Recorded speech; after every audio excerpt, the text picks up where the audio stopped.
Bismillah ar-Rahman ar-Rahim. Assalamu alaikum wa rahmatullahi wa barakatuh. I'd like to welcome you, dear viewers, to another session of From Darkness to Light.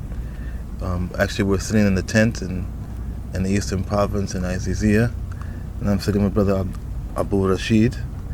And how you doing, Assalamu alaikum. Wa alaikum assalam wa rahmatullah. Alhamdulillah, I'm well. How about yourself, Akhi? Well, it's good, Akhi. Alhamdulillah. Yes. We're trying. Yes, We're alhamdulillah. trying. I want to ask Allah to bless this occasion of the engagement for your son. Alhamdulillah. Ameen, Ameen, Jameel. Definitely, it's a positive thing, mashallah. Definitely a positive thing. Alhamdulillah. So how's it going? How are things, brother? Well, everything is well. I'm enjoying my stay here with my brothers, especially my brother Abu Huraira, coming over to visit, and he's been trying to get me to come over to the kingdom for some time now just to see him. He's been the most hospitable host. Yes, he has been. Alhamdulillah. Barakallah feekum. And yeah, he's made arrangements for us to come together, and I get to meet some of the brothers here, and it's a glorious experience. I'm really happy to be here. And other than that, I can only praise Allah and thank Allah subhanahu wa ta'ala for making this opportunity possible. Where are you coming from? United Arab Emirates. We made the journey last night, and we got here this morning. The brother picked us up, so we're actually coming from his house. But yeah, our trip from the UAE, we came in this morning, and we've been here only a few hours, but I feel like I've been here for a long time already. That's part of the magic. Welcoming, yeah, mashallah. It's all a part of the magic. Mashallah. It's all a part of the magic, mashallah, mashallah, mashallah. Alhamdulillah. How long have you been living in UAE? Well, my UAE experience has been about 9 years, 10 years. Okay. But I've been off and on. I've been in Oman for 2 years. Oman is nice. Yeah, Oman is very nice. Yeah. People there are hospitable as well, but no, they don't compare to my brother Abu Huraira. No, really, he's been very, very welcoming. He's opened his home and everything to us, and I appreciate it. So it's going to be hard to compare that or match that. But yes. You do it for us every year. Bismillah. Every year you do it. You have done it. Nah, alhamdulillah. Very good. Yeah, well, yeah, I was in Oman, and that was a wonderful experience all in all. But I'm back in UAE now, and staying in Ras Al Khaimah area. MashaAllah. What are you doing there now? Well, I teach English as a second language. Okay, yeah, it's a good field to be in. So we're all in that same ballpark. Alhamdulillah. So where are you from originally? I'm from the United States. Okay, yeah. Northeast, New York, New Jersey area, and I moved from New York when I graduated from high school and moved down to North Carolina, which is where I took my shahada. Okay. Yeah. What was life like before you were enlightened? Wow, mashallah. Okay, well, I'm going to repeat that I'm from New York. So for those who don't know about New York, and it's particularly Brooklyn, New York. You're from Brooklyn? Yes, Brooklyn, New York. Mashallah. And yeah, the largest population in the United States. So having said that, you know what they say, if you can make it there, you can make it anywhere. And they say that for a number of reasons, but one that comes to mind is that very few people actually make it. So, it's a rough place to grow up in. You have the whole world right there at your fingertips. We encounter all walks of life, all types of cultures and nationalities living side by side. So that must have been interesting living in New York. Oh, I mean, from a child's point of view, it was wonderful, man. It was like Disneyland, the small world. After all, everything was right there, as I said, at your fingertips. So I had friends from, every part of the globe, and they were just, in New York together, like one big, group of people living, coexisting. I knew Italians, I knew Arabs, I knew, Africans, and everyone living in 1 or 2 block radiuses in a lot of cases. What year are we talking about? Oh, well, we're talking about in the 80s where, wow, the crime rate and everything was very high, 70s and 80s, but mostly the 80s. Okay. And in the 80s was when I was a teeny bopper, able to run around and really, experience the New York, the New York scene, Yeah. traveling back and forth between states and even going into New Jersey area.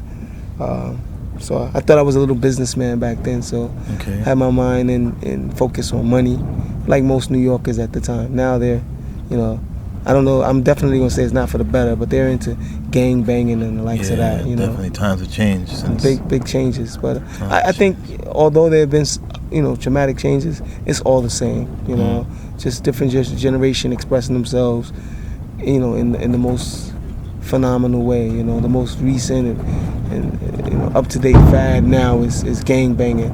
Unfortunately, it bled from the West Coast over to the East Coast, and we got to witness some of that in the '80s, but it was for different reasons. Like it was mostly surrounding money, like that. You know, people that were in, you know, drug era, you know, fields and you know their career and the street life.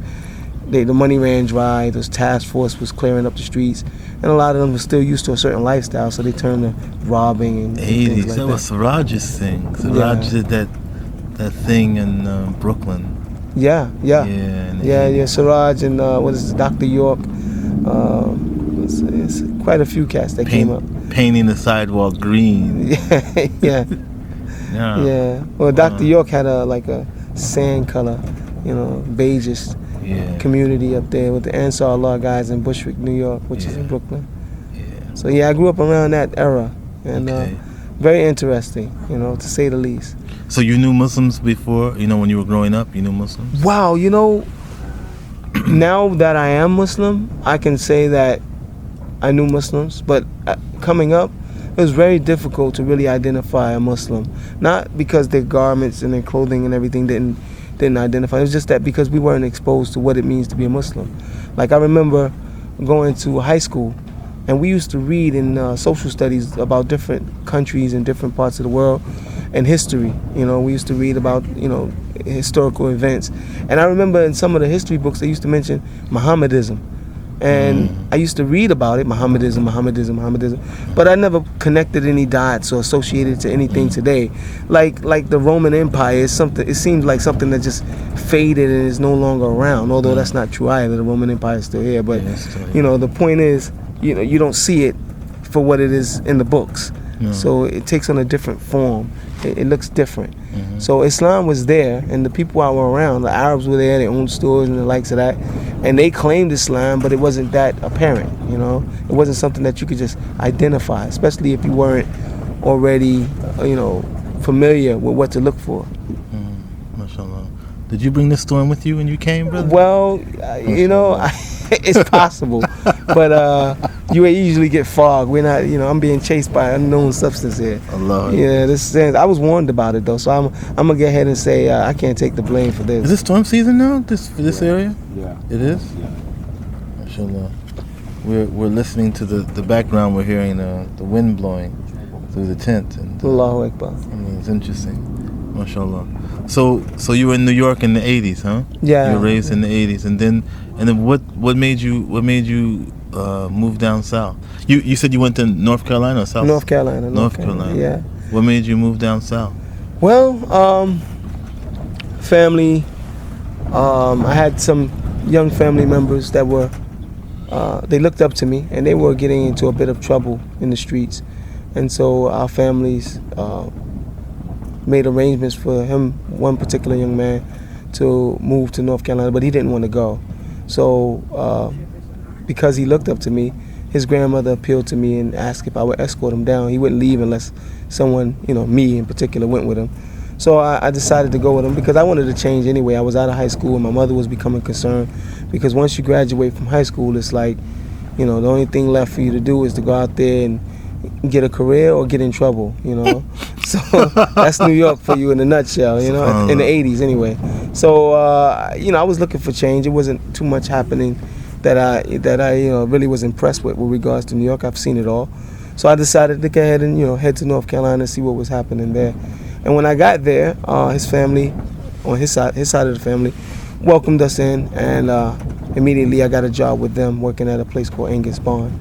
And trying to get settled there, helping him out, really. It's like farm? No, it's a restaurant, but it's Okay. very famous for their Angus ribs, beef ribs. Beef ribs. Yeah, so I started out there working there doing. I was a busboy, and that was my first real gig after high school that was full time. Everything else was like part-time jobs after school and summer youth employment, things like that. So this was my first real job after school, and I was proud of myself being in North Carolina, getting set up.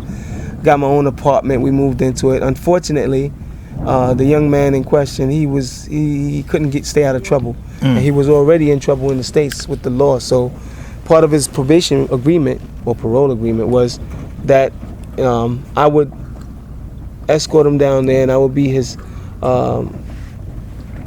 adult figure, someone to look over.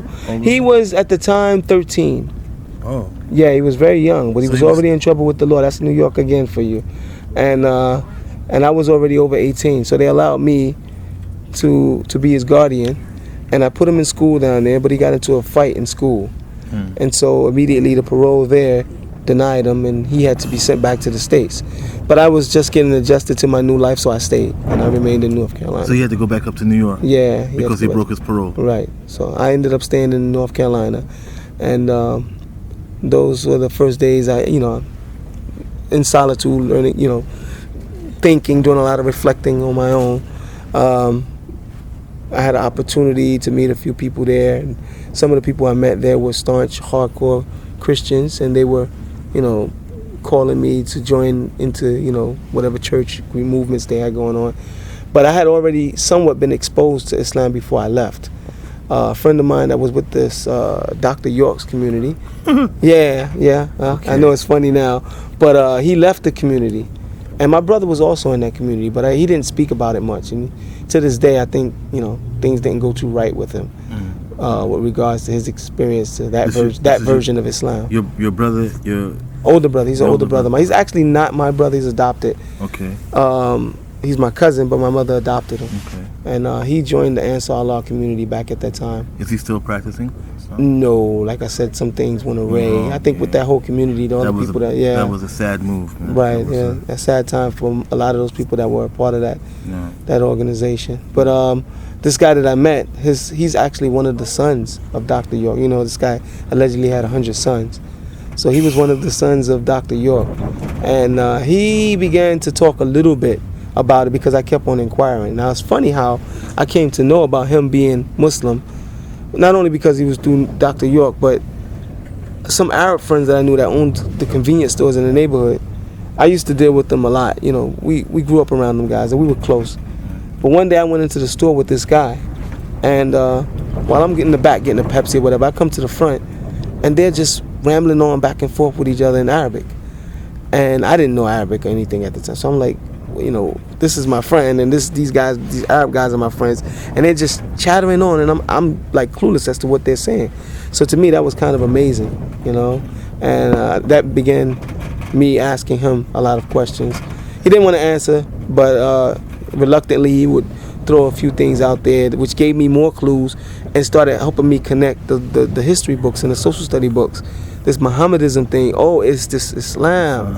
And, I was a frequent visitor of the public library, so I would look at the encyclopedia, all these different words and things that he kept bringing up.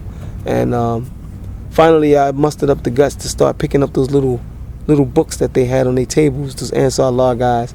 Those books that were about 10 pages thick, and they would, title would be something like "Was Jesus Muslim?" or something like that. I'll pick one of those up on my way. This is before I moved to North Carolina. On my way to school, I'll ride on the train, just read a few of them, and they'll do a lot of quoting from the Bible. So I was pretty familiar with the Bible. So I would turn around and be like, "Yeah, that's true," but I'll go and research further and try to look into it to see if what they said made sense. And you'll read sometimes there'll be some contradictions between Bible quotes and things like that. And that's my first exposure to Islam. And funny enough, I started calling myself Muslim before I knew anything about Shahada or anything. So I would just call myself Muslim because of my encounter with some of those books and my questions to some of the priests in our church. What's his name? The young brother that you were speaking. I called him Face. Okay. We kept it street level. So did he have any knowledge of Islam? Really, like per I said, se? reluctantly he would not want to talk about it. But not about the Ansar community, but just about Islam in general. Really, when I think about our conversations, they were so general, as you said, that it really wouldn't reflect that he had any knowledge. He didn't just demonstrate any more knowledge than your common person today that read the news or something like that. Did he pray? No, I haven't ever seen him pray. But he knew Arabic. But he knew Arabic well. He studied in Egypt and in Sudan when he was younger. That Ansar Allah community, they used to send those young children off to study. Yeah. And so they were familiar with the language and Hebrew. He knew some Hebrew as well. Mashallah. Yeah, so they were How old was he? linguistically at the time he had to be about 21. Okay. Yeah. Right. And you were still in high school. Yeah, so I was about 17, 18. Okay. All right. Alhamdulillah. So then you went. So from New York, then you went down south. Yeah. To North Carolina. What city? Durham, North Carolina. Durham. There's a community down in Durham too. Yes. Um. The Battle Rock Man had a masjid full of brothers from the state, from up north, and they were also in North Carolina, and a lot of people from out of state, Arabs, they were there. And, Talib Abdullah. Yes, he's here. My head is running. Yes, Sheikh Talib, mashallah. Yes, Talib Abdullah was the imam there for a while. Mashallah, Talib and the brother. What was the brother that was I don't know. Maybe was he still? Was he? Nasser, Sheikh Nasser. Nasser, yeah. He was. He worked for the government, right? He was city planner, right? Really, I don't know. I don't know the details about Nasser because when I came to North Carolina, I wasn't initially Muslim. Remember, I was just saying I was Muslim. So when I finally, Talib wasn't the imam anymore.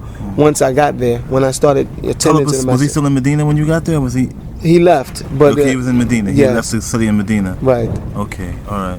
So the 80s, yes. That would have been definitely the 80s. I remember. Wow, what a small world. Yeah. What a small world. Whoa, man, that wind is really blowing. Hope this tent doesn't fly away.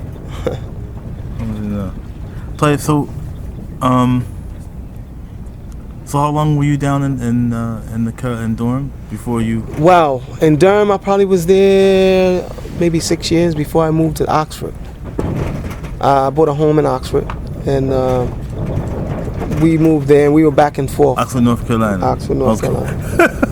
Is Oxford, London? No. Okay, No, I was in Oxford, North Carolina, and we were back and forth Okay. from Oxford quite frequently. I worked in RTP, so yeah, I would travel on a daily basis. What's our RTP? Research Triangle Park, which is in between Raleigh and Durham. What is that? What are they doing? It's like it's an industrial park where a lot of the companies and corporations will set up their hub. So it's sort of like today we have Dubai, like a hub in the Middle East region. Research Triangle Park was like a hub in that region, like a middle point for most businesses to be able to do their business. So they would set up hubs there and have like small branches in different parts of the country or in different parts of the North Carolina. Okay. But the Research Triangle Park they call it Research Triangle Park because the research was conducted there through different medical facilities, and it's a lot of the this company that we're dealing with computer software. Okay. They were all doing research and developing new devices and things there. What is the other one? Another software that went against Microsoft and Macintosh. I forgot the name of it now, but they started out in Research Triangle Park. Okay. Yeah. So what brought you to Islam? How did you? Well, while I was in North Carolina, there was a mishap. My cousin came to visit, and he ended up getting killed in North Carolina. Oh. Yeah, cousin of mine got On killed. his visit? Well, no, he was staying with me, but then when we moved and separated, he got his own place shortly after. He was killed in North Carolina, and some of the brothers that he became familiar with, and I became familiar with, one of them was Muslim, and he introduced me to Islam. He brought me to the masjid, and I kept, because I was saying I was Muslim, but I didn't know what it required to be a Muslim. That's how we really clashed. We met, and he said, "Okay, you Muslim, mashallah. When did you take your shahada and things like that?" And I didn't know. What's the Shahada? So he decided to bring me to meet some of the brothers that he knew from the masjid, and we all went to one of their houses, a few of the brothers, and I took my Shahada there. It was myself and my brother Hassan, my younger brother Hassan. He was with me, and we took the Shahada with those guys, and that's when my first real introduction to Islam. When was? Do you remember the day? No, I don't remember the day, honestly. What year was it? It was in 1989. All right. No, 1990. Sorry, 1990. 1990. Yeah. And how old were you then? I was 19. MashaAllah. Yeah. No, 20. I was 20 at the time. MashaAllah. Yeah. That's a big step for 20, man. Yeah, it's a life altering, life altering step. MashaAllah. I mean, what made you just take the Shahada? What made you come? What brought you to that point? Well, like I said, I was already impressed with Islam from my own level of study. I would read books. I would, connect the dots, and it was enough for me to be able to say, well, I believe this. Whatever the stuff that I was reading about, Allah being one, and Jesus not being God, and He's not even the Son of God. Those things I already had in my chest, even from when I was attending the church. We didn't go to a church that believed that Jesus was God, but they would say the Son of God and the likes of that. So when I really started reading on my own, I used to go back to the church and ask questions, and especially when I started reading those Ansar books and things like that. And the church, the pastor, I forgot his name though, but the pastor of the church that my grandmother attended, he pretty much wrote me off. He just told me he'll pray for me, That was the bottom line. But he went a bit further. He told my family that, they should really stay clear of me, because I'm going through some changes, and, and that, we should pray for him. And, that was basically his stance. SubhanAllah. But I returned to the church with my cousin, and, just to clarify with him, that I came with him with questions, and this is the response he gave me. So why would he go and tell my family that I wasn't Christian and the likes of that? And we got into like a small debate, and I ended up telling them that I was more Christian than him. And that shocked everyone, because my family looked up to me. Although I was young, they still said they thought I was a pretty bright young man. And if they felt like if I took a position, it wasn't for no reason. So if I took a position that I wasn't going to the church no more, I wasn't attending those services, they figured I had my reasons. But the pastor pushed it off like it was. Was he young? Was he young? The pastor? Yeah, he wasn't a young man. He was an older man. And wow. Yeah, we got into a small, just because you were asking questions. Well, because he started telling my family that I'm not Christian, and but also because you just asked him questions. That's how it all began. That he couldn't answer. Yeah, he couldn't answer. And so he left it with, "We'll pray for you." So now, after I told him I was more Christian than him, he became annoyed, and he asked how so. And so that's from the books that I was reading, I came to derive that, I asked him, because it's in the Bible. I said, well, how did Jesus pray?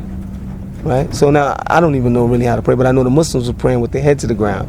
And I know that's what it said in the Bible, that, yes, true. That he placed his head on the ground. I said, you don't place your head on the ground. You put your knee on the ground, and you put your hands together. So where you get that from?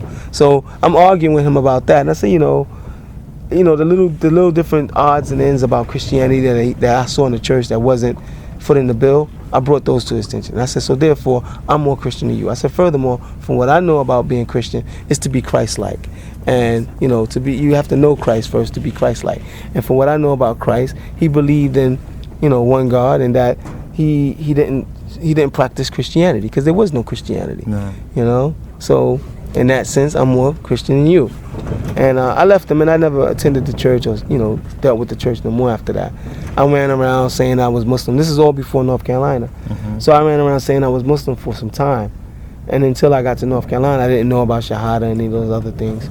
And that's where I took the Shahada, and the brother introduced me to some of the people in the masjid, and I began to slowly learn more and more about what it was required of me as a Muslim to focus on my salat, and learning about the deen, and building, strengthening the Aqidah, learning the historical way of doing things so that you can do it the way they did it in the past.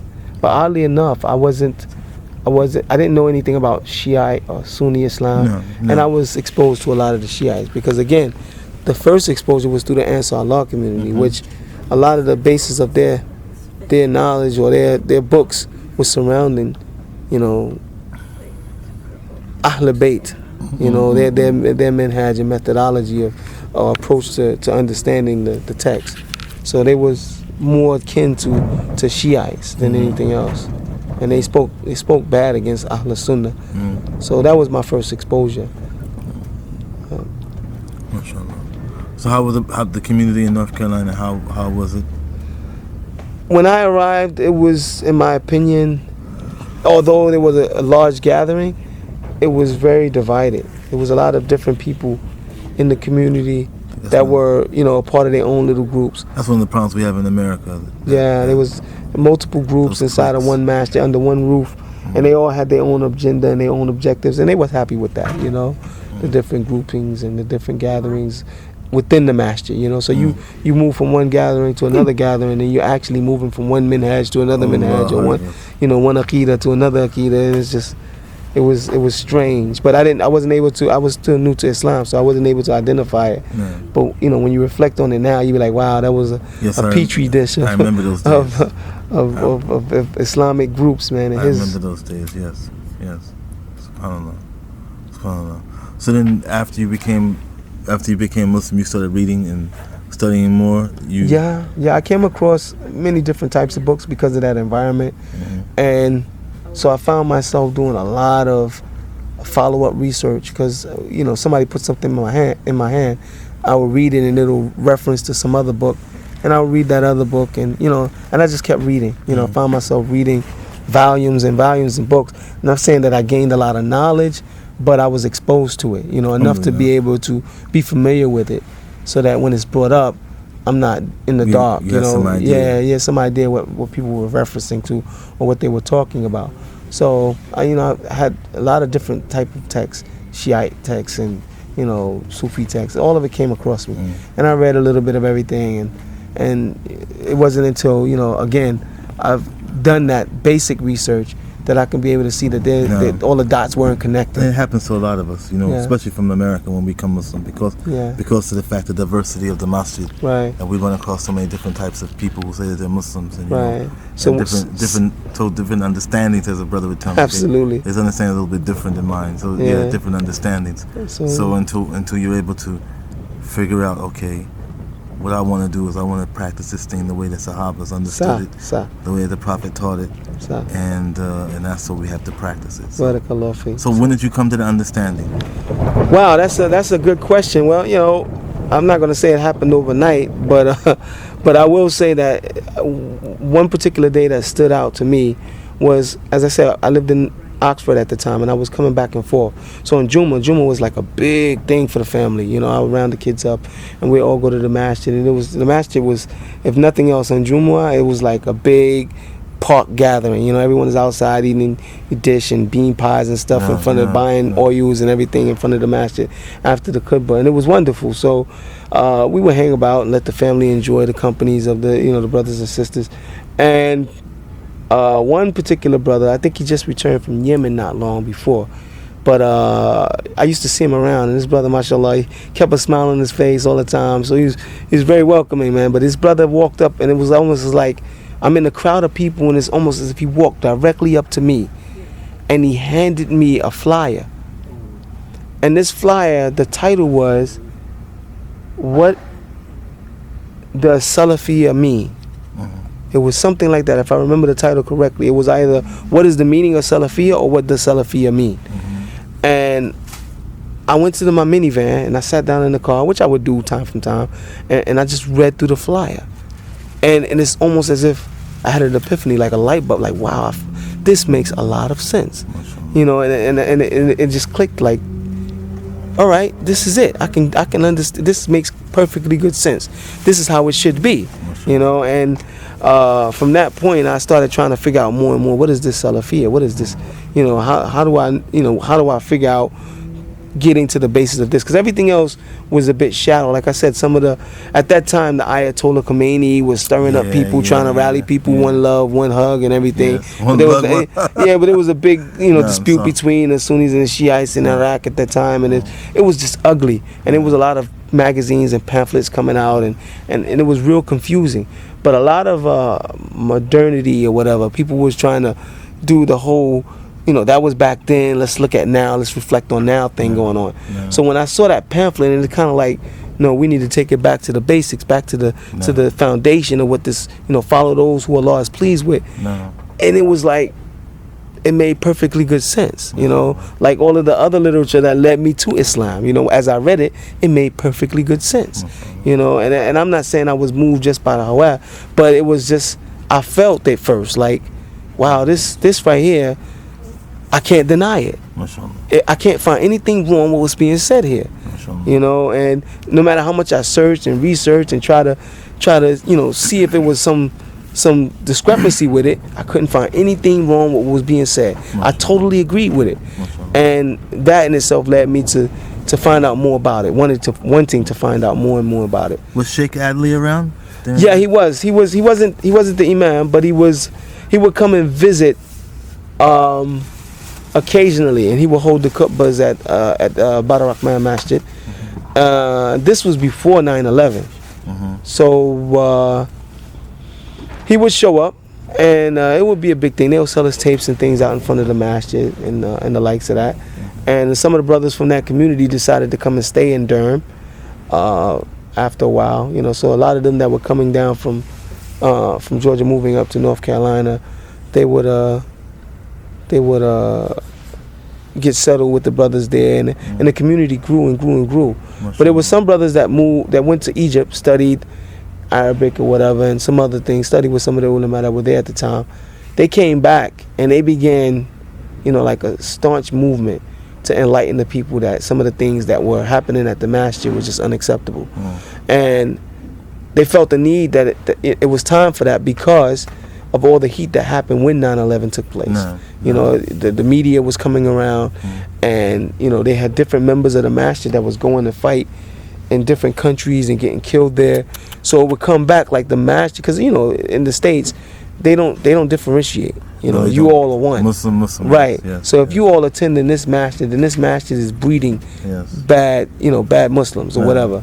So that's how it looked. So the brothers that went out and studied and learned from the people in Medina University and the likes of it, they were coming back, and they were just pretty much saying, look, this has got to stop. This is a threat to our children and the future and the future of our our families are being associated with this madness. We need to draw a line in the sand. You need to separate us from the fitna. And as that movement occurred, it ended up being a split in the masjid, which no one liked, but it seemed necessary at the time. So that was what was happening, and that was now obviously in the 90s. This is after 9/11. So it was getting ugly with regards to the Muslims and the pressure with regards to 9/11 and people traveling abroad. But that seemed to become the new movement, that it was time to go to the land of the Muslims. So a lot of brothers was pulling out, going to Yemen, going to Saudi Arabia, going to Bahrain, going anywhere outside of America where they could try to make hijrah, for they can be able to try to get closer to those who had knowledge, so they can get away from the confusion that was happening with all the different text that was floating around. And I was one of those people that felt like, wow, this is this Salafiyya movement, or this, not movement, but introduction to Salafiyya really helped me to take grassroots on Islam and start to looking at the authenticity of things, because I was able to see a difference. Even though I wasn't knowledgeable, I was still able to see a difference in the text. And I knew, coming from Christianity, that if this text is not agreeing with this text, then there's a problem. And it's the same source. So if everyone here is studying Islam, but this book is saying this and this book is saying that, and they're clashing, there's a problem. And I didn't want to find myself in the same situation I was in Christianity, where I was just, being told that we'll pray for you, and then they write me off. So I wanted to go with those people that they said, the people that has knowledge, they can make things clear for you by answering your questions. That's all I wanted. So tying yourself to the ulama, learning the deen, so you don't have to be dependent on someone else translating for you by learning the language and stuff like that. So I said, okay, well, where can I get all of this? They said, well, if you make hijrah, you surround yourself around, Balad Islam, the land of Islam. The Muslims are there, and the reinforcement is there. You can practice the deen, and you don't have some of these restrictions and these confusing or conflicting issues that you have in the States, where people can get caught up with Wallerstein and Farrakhan, and you know, you just gotta, you know, figure out where you at with The things. hodgepodge of things. Yeah, so yes. to me that was like something that I had my eyes on for a while, but I didn't do it immediately. I was learning more about Islam in the States at the time, so I can realize, you know, what I'm gonna make the hijrah for. You know, because I didn't believe that just moving to another location was going to make my iman increase, you know, or make me a better Muslim. Or because at the time, and I still do, believe that that's Allah subhanahu wa ta'ala make Muslims, and that Allah going to guide you and strengthen you in the deen. But indeed, you gotta put your trust in Allah and tie your camel. So you gotta do what you can. And the angels are going to question us and ask us, was Allah's earth not spacious enough? So although we weren't impressed and we could have practiced, you know, the important parts of our deeds, I started fear for my children, you know. And one thing that made me really decide to make that trip was I'm at work, and again, this is post 9/11. My peers at work, my subordinates actually, used to come up and ask strange questions. And these questions, I wasn't suspicious of them, but something told me that, you know, be careful with answering these questions. And I would answer them, but in a opaque way, until I can get out of them what they're deriving to, what they're trying. And I come to realize that some of these questions were loaded questions, and they were targeted at trying to get me to make a statement that would put me in opposition to the Sunnah. For example, they would say, you know, something like, this is one of the questions: how would you feel if a man, you know, you got a daughter, right? How old is your daughter? So my daughter, she's 6. She was 6 at the time. So how would you feel if a 40-year-old man wanted to have, you know, relations with your daughter? You know, and they want to move me, you know, but, you know, come on, you're in the States and you're thinking a 40-year-old man talking about having relations with my daughter. That's a jeeb, you know, but I wouldn't answer it directly, you know, and that's how we get into questions like, you know, well, okay, what's the appropriate age for marriage? Now we got to go into that, you know, and then they would go into, you know, but she's 6, and I'm saying, well, you know, if she having a menses, or, you know, all these things may help dictate that, and they didn't understand that. I said, well, you know, you have in North Carolina at the time, not long ago, there was a law that allowed 11-year-olds to get married, but now they changed the law to a person has to be 16-year-old with their parents' consent. I said, but who determines, you know, because in Nevada the law is different, and in New York the law is different, and in California the law is different. So who determines what's the proper age? So the question you're asking me isn't whether or not she's 6 or not. You're asking me if my daughter is mature enough, or do I feel like my daughter is ready for something like that? How would I feel about a 40-year-old man, you know, asking to marry my daughter? Not have relations, but marry my daughter. I said, that's different. So by me indirectly answering that, they couldn't get me the way they wanted to. What they were trying to allude to, because there was a Christian pastor who was feeding this to them, they was trying to get me to be in total opposition to it, so they can later on say, well, allegedly your prophet married a, you know, salatu salam. So this is what they were, this the tricks and the games they were playing at the time. So, you know, it was that, along with in the school system, they kept trying to urge my children to eat pork, franks, and, you know, celebrate Halloween and the likes of that when we weren't around. And, you know, our children would come home and say they tried to get us to do this and try to get us to do that. And no matter how much, and the amount of dialogue we had with them, it's almost as if they were, you know, intentionally trying to undermine what we were trying to instill. So to me, it felt like, you know, it was time to go somewhere where we weren't faced with those threats. So although the unknown was out there in this foreign land, it was, you know, the unknown is better than knowing that I was taking them into a, you know, potential threat, you know. Not to mention that I grew up in New York, and I know how, you know, teenagers could be in the States, and the things we were going to have to battle with and face if we were to remain there.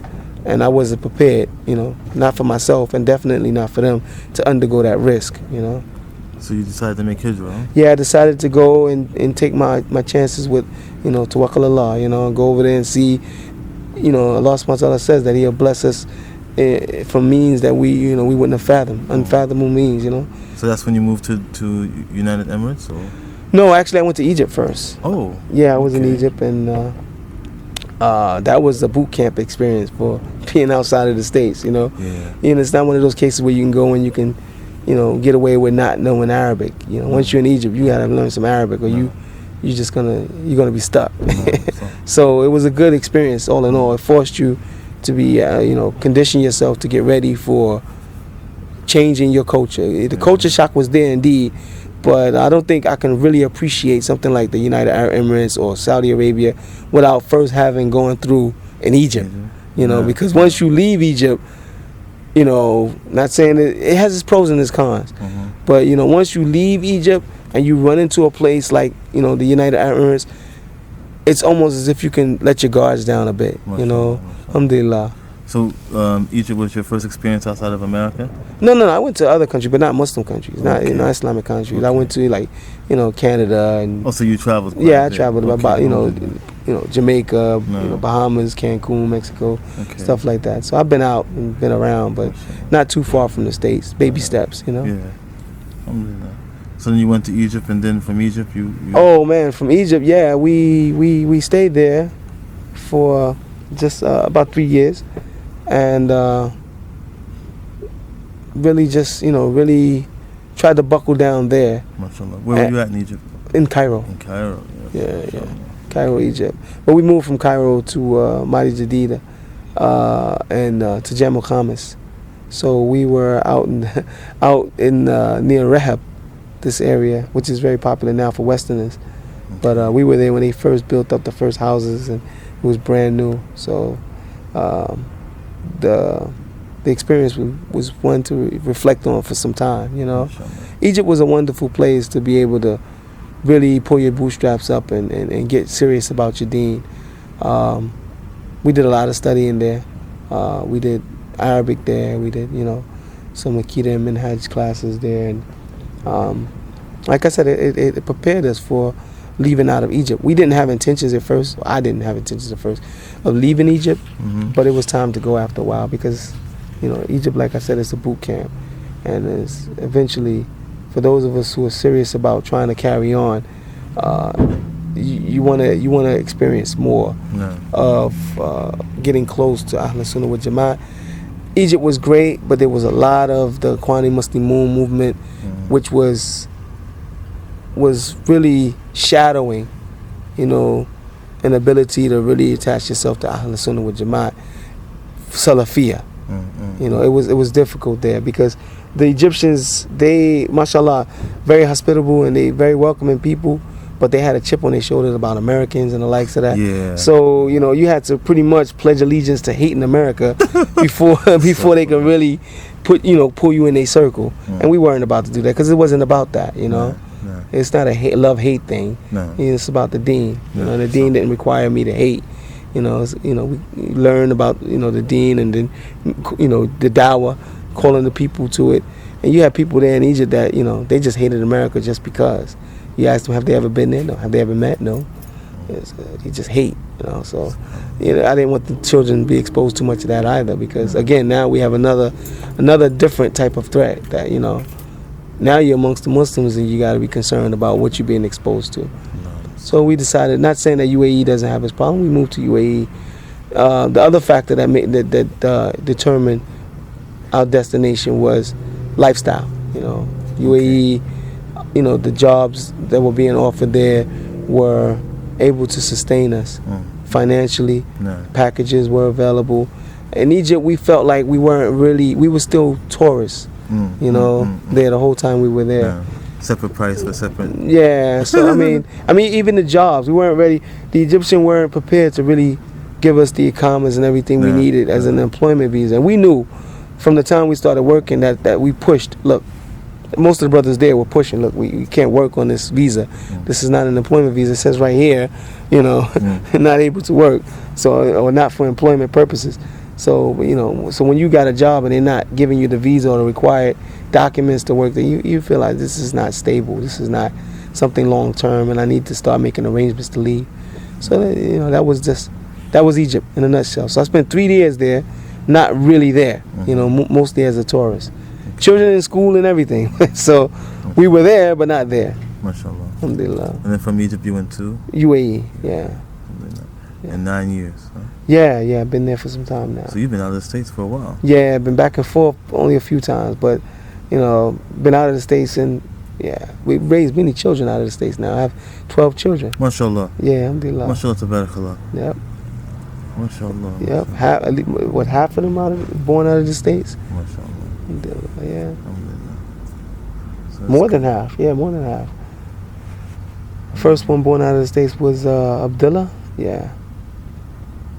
No, Layla. Layla was born in Egypt. Yeah. MashaAllah, MashaAllah, MashaAllah. So everything is good now? Yeah, everything is great, akhi. You know, la nashrak billah. Alhamdulillah. We're not putting any shirk with it. Worshiping Allah. It doesn't get much better than that, really. Alhamdulillah. Well, I want to thank you very much for your time and, Oh, thank you for and sharing having me. this with us, inshallah. I'm looking forward to getting it on the air. No, thank you very much for having me, and I Alhamdulillah. appreciate you taking your time out to talk with me. Jazakallah khair. Jazakumullah So khair. we'll talk again soon, inshallah. Bismillah. Barakallahu feekum. Allah, assalamu alaikum. Salam. Wa alaikum assalam.